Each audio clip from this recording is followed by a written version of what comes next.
తాకట్లో ఉన్న మీ బంగారాన్ని విడిపించి ఆ రోజు ఆన్లైన్ రేటుకి కొంటాం. Sharma gold company.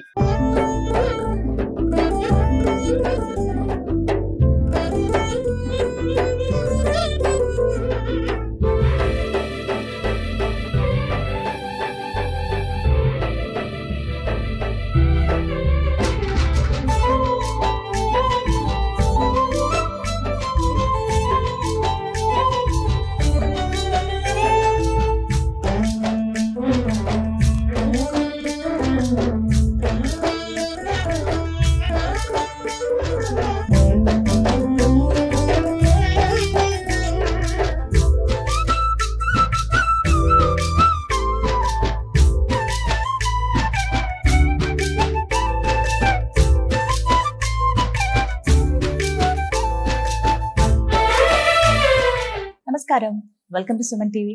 నేను గీతాంజలి. ప్రస్తుతం మనం ఏలూరులో ఉన్నటువంటి ప్రణవపీఠంలో ఉన్నామండి. మనతో పాటు ఉన్నారు త్రిభాషా సహస్రావధాని, ప్రణవపీఠం పీఠాధిపతులు, బహుముఖ ప్రజ్ఞాశాలి, ప్రముఖ ఆధ్యాత్మికవేత్త బ్రహ్మశ్రీ వద్దిపర్తి పద్మాకర్ గురువు గారు. వారితో మాట్లాడి ఎన్నో అమూల్యమైన విషయాలు తెలుసుకుందాం.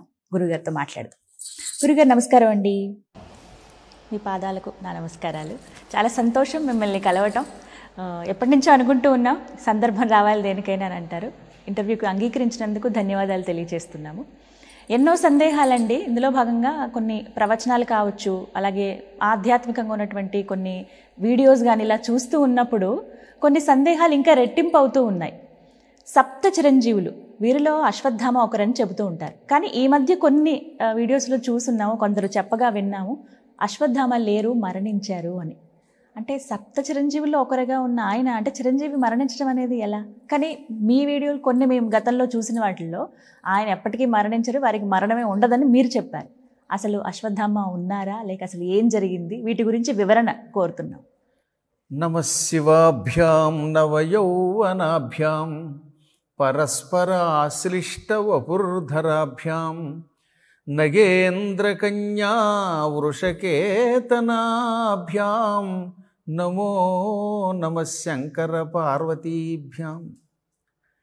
ఒకటి, చిరజీవి అంటే అసలు మరణం లేదు అనే శబ్దం కాదు, ఎక్కువ కాలం జీవించేవాడు, చిరకాలము జీవించేవాడిని చిరజీవి అంటారు. ఒక్క మార్కండేయుడు ఇలాంటి కొంతమందిని పక్కన పెడితే మిగతా వాళ్ళంతా కలియుగాంతం అయ్యాక పోతారు. ఇప్పుడు ఉన్న ఇంద్రుడు కూడా వెళ్ళిపోతాడు. ఇప్పుడున్న ఇంద్రుడి పేరు పురంధరుడు. ఈయన వెళ్ళిపోయాక కొత్త ఇంద్రుడు వస్తాడు, ఆయన పేరు బలిచక్రవర్తి. ఇప్పుడు ప్రస్తుతం పాతాళంలో ఉన్నాడు. బలిచక్రవర్తి అసలు పేరు ఇంద్రసేనుడు, కాబోయే ఇంద్రుడు ఆయన. కాబట్టి ఇంద్రుడికి మరణం ఉన్నప్పుడు ఈ చిరజీవులకు కూడా మరణం ఉంటుంది. కాకపోతే ఈ మధ్యకాలంలో పండితమ్మన్యులు కొందరు ఎక్కువైపోయారు. ఇలా అన్నానని వాళ్ళు ఏమన్నా అనుకున్నా నాకు వచ్చే నష్టం లేదు. పండితమ్మన్యుడు అంటే తనను తాను పండితుడిగా భావిస్తే వాడిని పండితమ్మన్యుడు అంటారు. ఆత్మానం పండితం మన్యే ఇది పండితం మన్య అనగా తనను తాను పండితుడిగా భావించుకొని తొందరపడి ఒక ప్రకటన ఇచ్చి ఆ ప్రకటన వెనక్కి తీసుకోలేక బాధపడేవాడు ఉంటారు సరే, వాళ్ళని పండితమ్మన్యుడు అంటారు. జనం పండితులను మెచ్చుకోక్కర్లా, తనకి తానే. అలాంటి వాళ్ళు ఒకళ్ళిద్దరు ఎవరైనా అశ్వత్థామ చచ్చిపోయాడు అంటే అది మహాపాపం, వ్యాసుడికి ద్రోహం చేసినట్టు అవుతుంది. ఎలా చెప్పారు అని మీరు నన్ను అడగాలి కదా. భాగవతం 18 పురాణాల్లో భాగవతం ముఖ్య పురాణం అని ప్రతి వ్యక్తి ఒప్పుకుంటాడా లేదా? ఖచ్చితంగా. భాగవతాన్ని ఒప్పుకోకపోతే వాడి జీవితమే వ్యర్థం అయిపోతుంది. భాగవతం 10 సార్లు అంటే భాగవతం. ఎంత దుర్మార్గుడైనా భాగవతాన్ని ఒప్పుకుంటాడు. మత్స్య మార్కండేయ భవిష్య భాగవత బ్రహ్మ బ్రహ్మాండ బ్రహ్మవైవర్త వరాహ వామన శివ విష్ణు అగ్ని నారద పద్మలింగ గరుడ కూర్మస్కాంద పురాణములు 18 పురాణములు అనే విషయం భాగవతంలో 12వ స్కంధంలో 7వ అధ్యాయంలో 13వ అధ్యాయంలో 2 సార్లు చెప్పారు. కాబట్టి శివపురాణం కూడా అందులో ఒక పురాణమే. అందులోనూ ఉన్నమాట భాగవతంలో ఉన్నమాట చెబుతాను. కొంతమంది అజ్ఞానులు శివపురాణాన్ని ఒప్పుకోకపోవచ్చు, కానీ వాళ్ళు కూడా భాగవతాన్ని ఒప్పుకుంటారు. ఈ భాగవతంలో 8వ స్కంధం, ఎన్నో స్కంధం అంటే 8వ స్కంధం. 8వ స్కంధంలో గజేంద్ర మోక్షము బలిచక్రవర్తి కథ 2 ఉంటాయి. వామనావతార ఘట్టం. అందులో వామనావతార ఘట్టానికి ముందు 13వ అధ్యాయంలోకి వెళ్ళమనండి. అశ్వత్థామ చచ్చిపోయాడు అని స్టేట్మెంట్ ఇచ్చిన వాళ్ళని భాగవతం చదవమనండి. అష్టమ స్కంధంలో 13వ అధ్యాయంలో 15-16 శ్లోకాలు చదవమనండి. ఏ శ్లోకాలు? 15-16. మళ్ళీ స్పష్టంగా చెబుతున్నాను.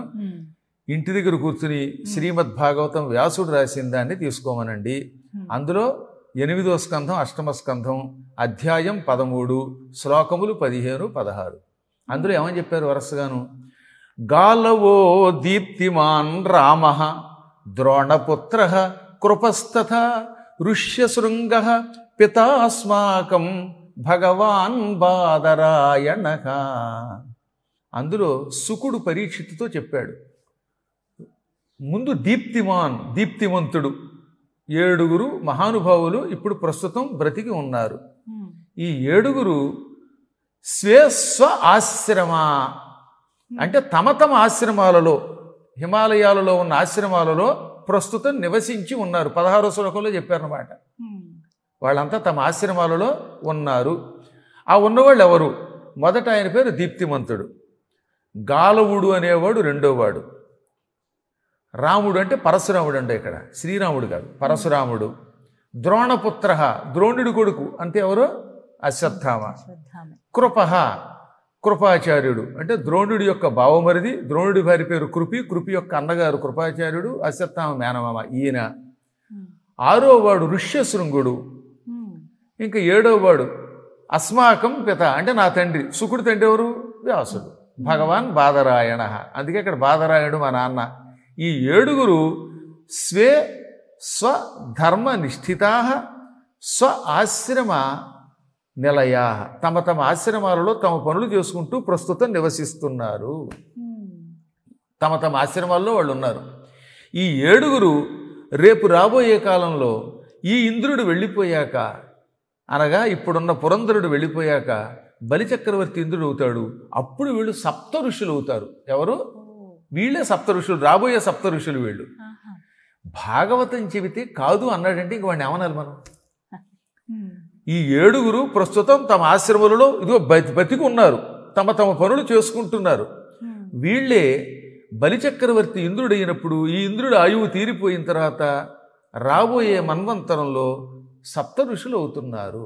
మళ్ళీ మనకి సప్త ఋషులు అవుతున్న వాళ్ళు ఏం చేస్తున్నారని అనుమానం లేకుండా 16వ శ్లోకంలో చెప్పారు. వారు తమ ఆశ్రమాలలో సుఖంగా తమ పనులు చేసుకుంటూ ఉన్నారు, జీవిస్తున్నారు. ఇదే మాట మళ్ళీ శివపురాణం చెబుతున్నది. ఇన్ని పురాణములలో చెప్పాక లేదండి వాళ్ళు మరణించారండి అంటే వ్యాసుడికి ద్రోహం చేసిన వాళ్ళు అవుతారు. అప్పుడు వాడు ఎంత పండితుడైనా ఆ పాపాన్ని అనుభవించవలసిందే. వ్యాసుడి యొక్క ఆత్మని వాళ్ళు కాదంటున్నారన్నమాట. అందుకే ఏదన్నా ఒక స్టేట్మెంట్ ఇచ్చే ముందు నేను 18 పురాణములను కంఠస్థం చేసిన తర్వాత చూసిన తర్వాత చెబుతాను. ఈ చెప్పే వాళ్ళకి తొందరపాటు ఎక్కువ. భారతంలో కేవలం ఆ సౌప్తిక పర్వంలో ఉన్న చిన్న ఘట్టం అశ్వత్థామకి శాపం వచ్చింది అన్నదాన్ని మాత్రమే చదువుతారు వాళ్ళు. ఇంక తర్వాత భాగవతాన్ని పట్టించుకోరు. అశ్వత్థామకి శాపం వచ్చింది, 3000 సంవత్సరాలు రోగం ఉంది, రోగం అయ్యాక చచ్చిపోయి ఉంటాడని వాడు ఊహించేస్తే ఎలాగమ్మా? అందులో ఇప్పుడు పద్మాకర్ గారు బతుకున్నారో లేదో పద్మాకర్ గారైనా చెప్పాలి, లేదా పక్కనున్న పీఠంలో ఉన్నవాళ్ళైనా చెప్పాలి. ఆయన బతుకుండగానే ఆయన చంపేస్తామంటే దానివల్ల ఆయనకు వచ్చిన నష్టం లేదు, ఇది పాపం. ఈ మధ్యన కొంతమంది అంటూ ఉంటారు అనమాట, వెనక ముందు చూడకుండా నోటికి వచ్చినట్టు మాట్లాడకూడదు అంటారు, వాళ్ళు నోటికి వచ్చినట్టు మాట్లాడతారు. దీనివల్ల ఏమైపోతుంది? 2 వర్గాలు అయిపోతున్నారు పండితులు. సామాన్యులకి తెలియదు కదా, వాళ్ళు ఏం చేస్తారనమాట, ఓహో మీ మీద అభిమానం ఉందనుకోండి, చచ్చిపోయాడు పద్మాకర్ గారు తప్పు చెప్పారు, లేదా పద్మాకర్ గారి మీద అభిమానం ఉన్నవాడు అవతలవాడు తప్పు చేశాడు, మధ్యలో ఈ ఇద్దరు బాగానే ఉంటారు, ఈ ఇద్దరిని తిట్టుకునేటటువంటి ప్రజలు తయారవుతారు. కాబట్టి నాయనలారా, అజ్ఞానంలో పడి ఎవడో ఏదో చెప్పేటప్పుడు అది ఎందులో ఉందో తెలుసుకోండి. ఈ రోజుల్లో చూస్తున్నాం కదా గురువుగారు, శివకేశవుల భేదం ఖచ్చితంగా ఉంది అంటూ చాలా పెద్ద ఎత్తున వీటిపైన చాలా వీడియోస్లో కూడా చూస్తున్నాం. పెద్ద పెద్ద వాళ్ళు వచ్చి మాట్లాడుతూ ఉన్నారు.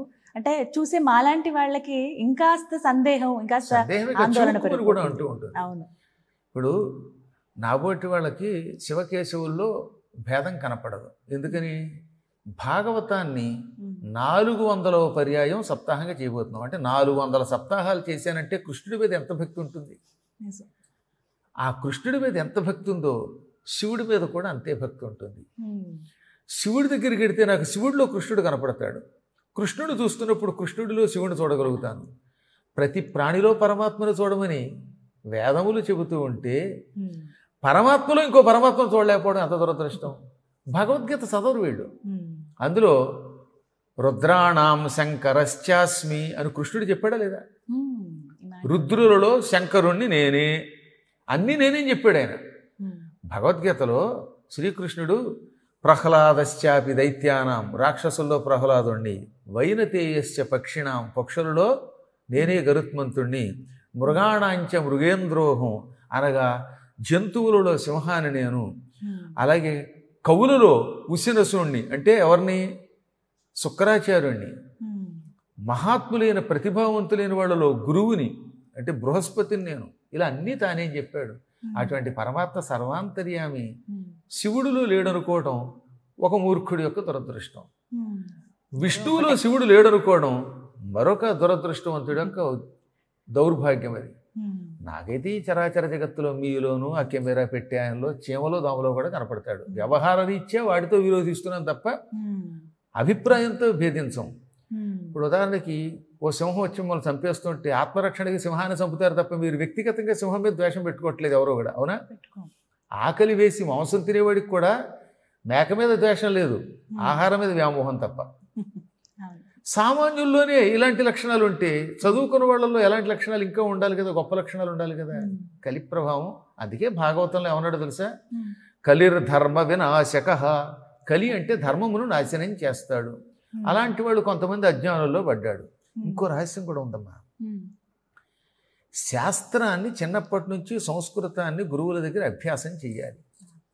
వ్యాకరణము, ధాతువులు ఇవన్నీ చదివి అప్పుడు పురాణములు చెప్పేవాళ్ళం పూర్వం. ఎంత కృషి చేస్తే మేము పండితులు అవుతాం సంస్కృతంలో.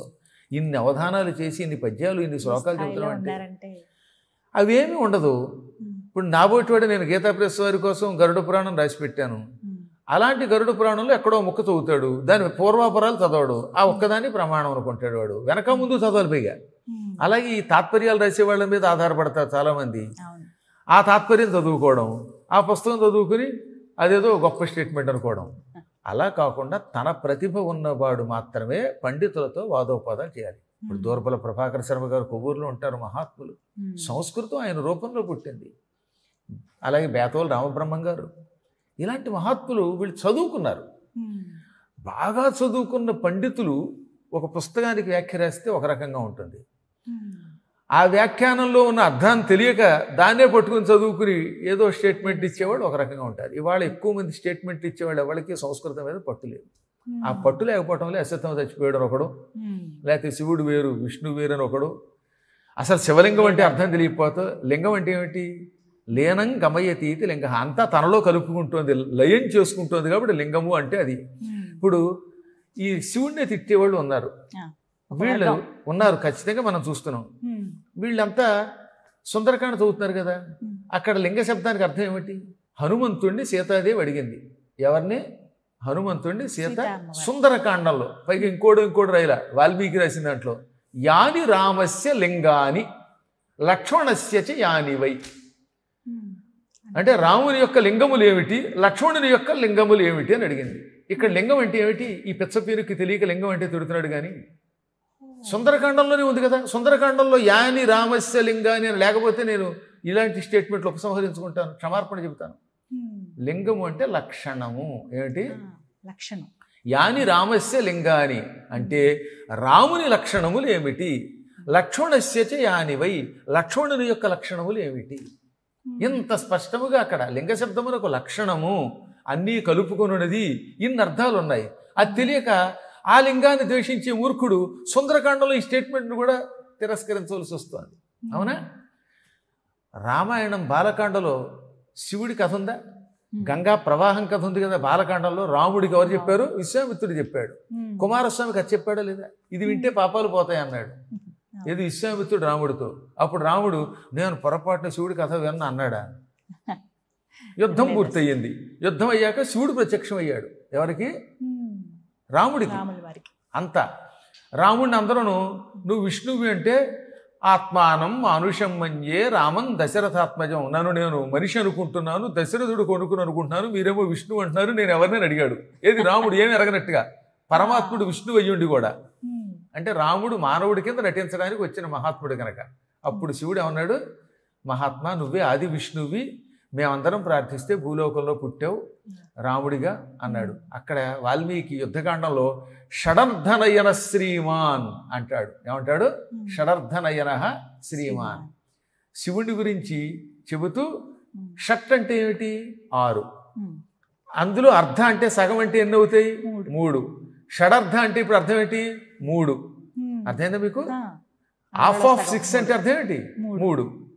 చమత్కారంగా వాల్మీకి షట్ అర్థ 6లో సగమైన నయనహ కళ్ళు కలిగినవాడు, 3 కళ్ళు కలిగినవాడు అనడానికి ఎంత అందంగా వాడాడు. అటువంటి శివుడు రాముడితో పలికాడు. కాబట్టి రాముడికి శివుడు కనపడుతున్నాడు, శివుడికి రాముడు కనపడుతున్నాడు. వాళ్ళంతా బాగానే ఉన్నారు. మధ్యలో ఈ గాఢాత్ములు మూఢాత్ములు కొట్టుకు తెచ్చిపోయి 2 పార్టీలు పెట్టుకుంటున్నారు. దాంతో ఉన్న సనాతన ధర్మాన్ని దెబ్బతీస్తున్నారు. అలా దెబ్బతీయద్దని మరొక్కసారి ఈ పండితులు అనుకునే వాళ్ళందరికీ మరోసారి విజ్ఞప్తి చేస్తున్నాం. ఇక మీద ఎప్పుడైనా మీరు ఒక వ్యక్తి బతికున్నాడా చచ్చిపోయాడా అని చెప్పే ముందు 18 పురాణాలని పూర్తిగా చదవండి. వాదోపవాదాలు చేయడానికి కావలసిన పాండిత్యం సంపాదించిన తర్వాత ఏదైనా స్టేట్మెంట్ ఇవ్వండి. లేకపోతే మీరు అజ్ఞానంలో పడతారు, మీ అజ్ఞానంతో 10 మందిని అజ్ఞానంలోకి తీసుకెడతారు. శతాంధా కోపం ప్రవిశంతి అని సంస్కృతంలో సామెత ఉంది. 100 మంది కళ్ళు లేనివారు నూతిలో పడ్డారు. అంటే ఒక ఆయన ఉన్నాడు, ఆయన కళ్ళు కనిపించవు పాపం.